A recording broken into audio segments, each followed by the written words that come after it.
ہارون ندوی صاحب جلگاؤں کی سرزمین سے تشریف لا رہے ہیں. میں چاہوں گا کہ آپ حضرات مکمل زوردار تالیوں میں ان کا استقبال کریں. عالی جناب مفتی ہارون ندوی صاحب کہ سنو تعداد کے بل پر ہمیں للکارنے والوں، ہمارے پاؤں کی آہٹ سے لشکر کانپ جاتا ہے. سنو تعداد کے بل پر ہمیں للکارنے والوں، ہمارے پاؤں کی آہٹ سے لشکر کانپ جاتا ہے. ارے خدا کے نیک بندوں سے محبت سب کو ہوتی ہے، مجاہد کا بدن چھوتے ہی کنجر کاٹ جاتا ہے. زوردار تالیوں میں استقبال کرے. عالی جناب مفتی ہارون ندوی صاحب یہاں تشریف لا رہے ہیں. اور آج کے ہمارے ذمہ دار آج ندوی پورے ہندوستان میں اپنی تقریر سے جانے پہچانے جاتے ہیں. میں ایک مرتبہ پھر یہ اعلان کرنا چاہتا ہوں کہ خدا کے ماں سوا کوئی مہان تھوڑی ہے. سب سے پہلی آواز جلگاؤں کے شہر سے اگر اٹھی ہے تو وہ آواز مفتی ہارون ندوی کی ہے. مفتی ہارون ندوی صاحب کی وہ آواز اٹھی.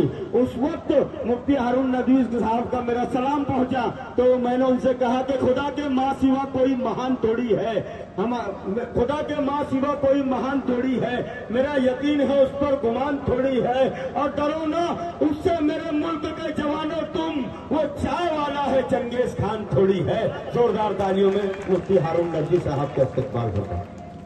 وہ سارے حالات کو دیکھ رہا ہے. وہ فلسطین میں کیا ہو رہا ہے اسے خبر ہے، عراق میں کیا ہو رہا ہے اسے خبر ہے، شام، مصر، لبنان اور لیبیا میں کیا ہو رہا ہے اسے خبر ہے. اور اسے خبر ہے کہ اس کمبخت نے، اس خبیث نے 10 سال میں اس پیارے ملک ہندوستان کا کتنا برا حال وہ جانتا ہے. جب سے یہ شخص آیا اور آپ ابھی دیکھو کہ سوائے نفرتوں کے یہ کوئی بات نہیں کر رہے ہیں، لیکن میں آپ کو کھل کر یہ کہہ رہا ہوں کہ یہ نفرتوں کی زبان بول رہے ہیں. ان کی زبان سے ایسا لگ رہا ہے کہ جیسے ہندوستان ان کے باپ کا ہے. لیکن برسوں پہلے راحت اندوری نے ان کو کھل کر کہا تھا کہ سبھی کا خون ہے شامل یہاں کی مٹی میں. راحت اندوری نے کہا تھا کہ سبھی کا خون ہے شامل یہاں کی مٹی میں، کسی کے باپ کا ہندوستان تھوڑی ہے. کیا بات ہے. اور راحت اندوری نے آگ لگانے والے مودی سے کہا، راحت اندوری نے آگ لگانے والے یوگی سے کہا، راحت اندوری نے آگ لگانے والے امیت شاہ سے کہا، راحت اندوری نے آگ لگانے والی زہریلی ناگن نونیت رانا سے کہا، اور راحت اندوری نے آگ لگانے والے تمام زہریلے سانپوں سے کہا کہ یاد رکھو اس دیش میں آگ نہ لگاؤ. راحت اندوری نے اگلا جملہ کہا تھا کہ لگے گی آگ تو آئیں گے گھر کئی زدنے.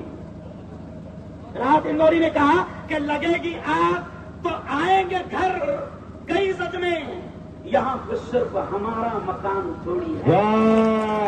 آگ لگے گی بیٹا تو ڈوب ہی جائے گا. اور آج یہ جو بات کر رہے ہیں نفرتوں کی، بڑی عجیب انداز میں بات کر رہے ہیں، لیکن میں شوال بھائی، حاجی صاحب، میں کھل کر کہہ رہا ہوں کہ اب اس ملک کا ہندو بھائی بھی ان کے اسٹائل کو سمجھ چکا ہے. کیا اب یہ جا رہے ہیں؟ آپ نے دیکھا ہوگا کہ جب شمع بجھتی ہے، یوسف بھائی، جب شمع بجھتی ہے تو کیا کرتی ہے؟ ارے بولو نا. پھڑ پھڑاتی ہے، پھڑ پھڑ کرتی ہے.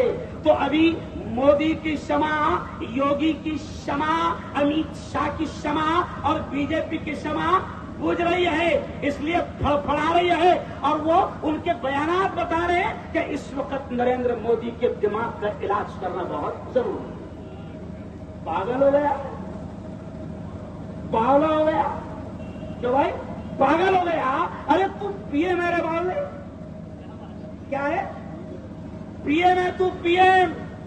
اور سن لو، 70 سال میں قسم خدا کی 70 سال میں اس ملک کا اتنا ذلیل پی ایم نہیں آیا کہ جس نے اس کرسی کو بھی اتنا ذلیل کیا.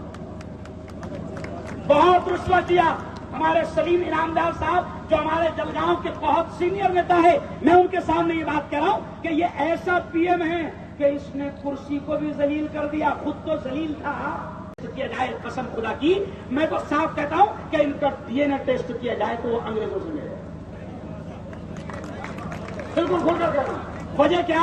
کیونکہ انگریز بھی یہی کرتے تھے. انگریز کیا کرتے تھے کہ بھارت میں کرسی پر بیٹھنے کے لیے اور بھارت کی سطح پر راج کرنے کے لیے انگریز کیا کرتے تھے؟